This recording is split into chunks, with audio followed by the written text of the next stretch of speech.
This has got to be the most overused quote in the entire Jurassic fan base. Nothing in Jurassic World is natural.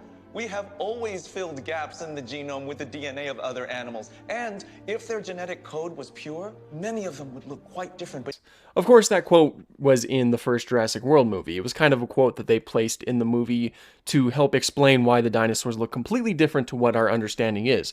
Really, what it served as was a way for them to have their cake and eat it too. They wanted to design their dinosaurs how they saw fit for the movies, but they didn't want to receive any criticism from, the fans of those dinosaurs. And because of that, whenever you're in a discussion about the designs of the dinosaurs or why they look a certain way or so on and so forth, this quote will inevitably show up, and sometimes it goes a little bit too far. So of course I have a TikTok page, and on that TikTok page I do kind of like comparison videos where I look at the Jurassic versions of the dinosaurs and I compare them to their real life counterparts.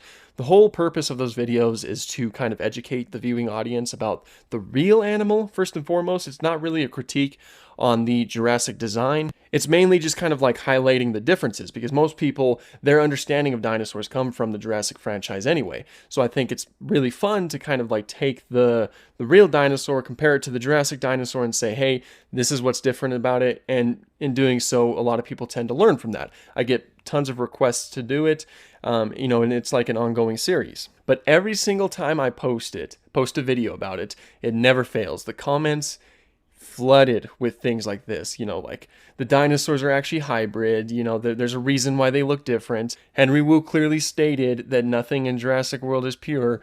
I've seen it all a million times, and like the frustrating part with it is that I know the in-universe explanation as to why the dinosaurs look like they do.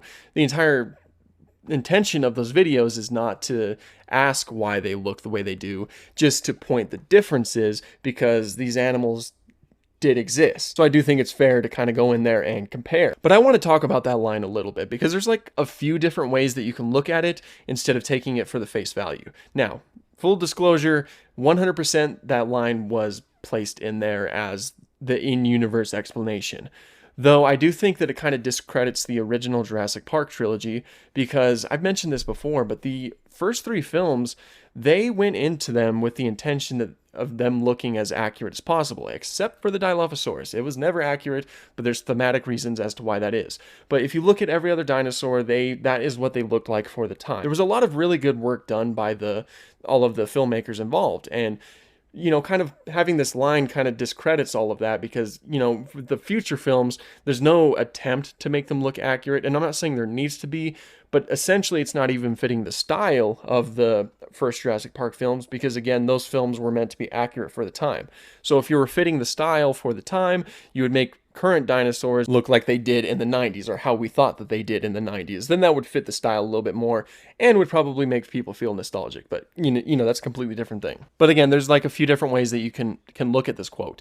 One, you can also look at it that Henry could be lying. He is in a situation where he's going to have all of his work taken away from him, from Masrani. Masrani's over here, he's ticked off about the Indominus Rex, and he's going to shut Henry down. Henry, this is his life. This is everything that he cares about. So of course he's going to say anything he can to convince Masrani not to do what he wants to do.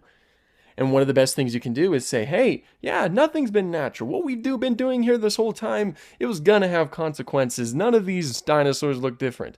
Now, of course, there could be some truth into that, but the line itself has kind of been retconned with later films.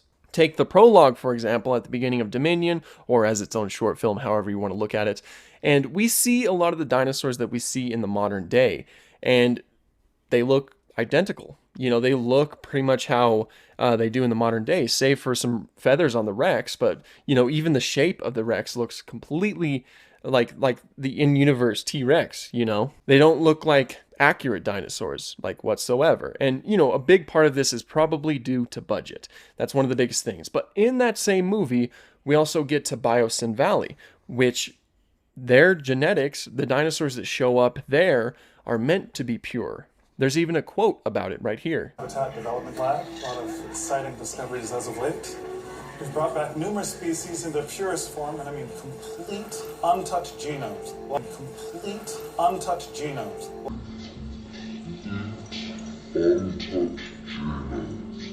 See, people memorize the Jurassic World quote, but they tend to forget that one.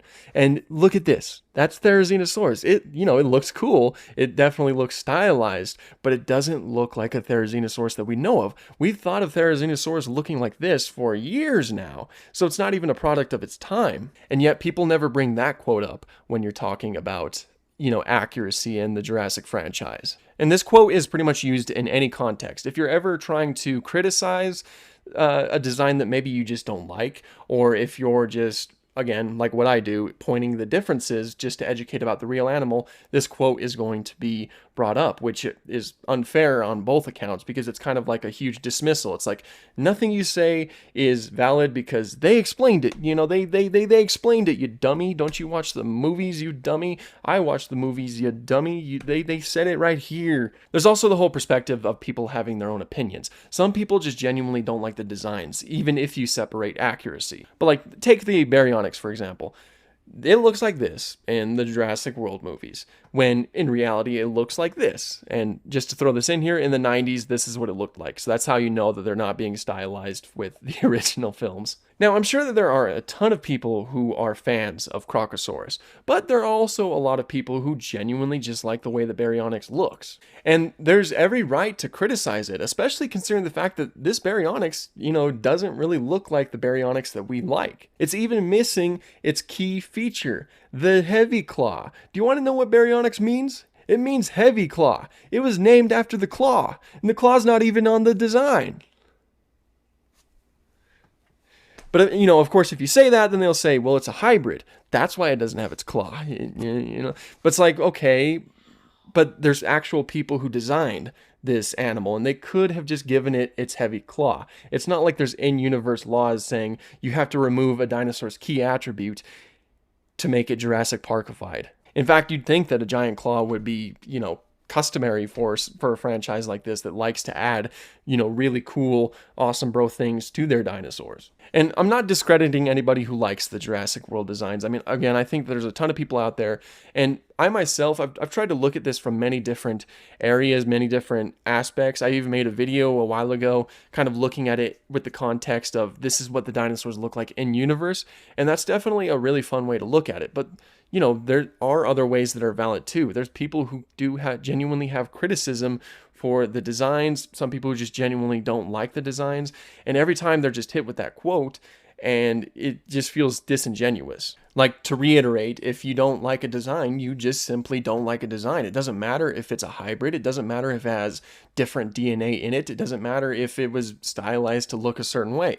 You just simply don't like that design. And that opinion shouldn't be discredited simply because there was a quote said in a movie back in 2015 that was only simply used to deflect criticism. Anyway, that's all I really have to say today. This was kind of a rambling video, a little bit of a discussion. Be sure to let me know what your thoughts on this subject are in the comments below. And again, this is not an attack on the World trilogy. This is not an attack on the World fans. I'm a World fan. I like pretty much the whole franchise, and there are certain things that I don't like, but I do like to look at this from different aspects, and I just like dinosaurs in general. So of course there are going to be a lot of times where I bring up the real animals, because again, they do exist, and so comparisons are going to be made no matter what. It doesn't matter what kind of quotes you have in there to justify it, comparisons will be made, because there are some people who just genuinely like the real animals, and sometimes it's hard to get past the stylistic choices when you have a pretty good idea in your head of what this animal probably looked like with its more naturalistic look. But once again, be sure to let me know your guys' thoughts on this whole matter, and have an awesome day.